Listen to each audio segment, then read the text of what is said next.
با مقصد تحکیم رابطه میان جامعه اجرای قانون جمهوری تاجیکستان درباره مسئولیت پدر و مادر در تعلیم و تربیت فرزند، پیشگیری شامل شوی جوانان به هر گونه حزب و حرکت‌های اکستریمیستی و تروریستی، تربیت نمودن جوانان در روحیه وطن دوستی در ناحیه واسع با اشتراک وکیل مجلس وکیلان خلق ولایت ختلان احمد جان علیزاده با انتخاب کنندگان و فعالان ناحیه واخوری سودمند دایر گردید.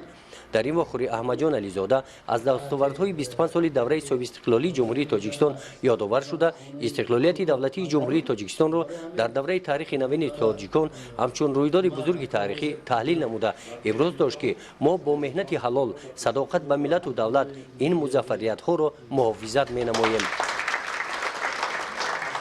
در این واخری اوید وضعیت جهانی امروزه مبارزه بر ضد ظهورات نامطلوب تروریسم و اکستریمیسم خیر کرده شد که تروریسم و اکستریمیسم بابای اثر خطری گلوبالی جدی می باشد. تروریسم وطن، ملت و دین و مذهب ندارد، بلکه یک تهدید به جامعه جهانی و جان هر یک ساکن سیاره است.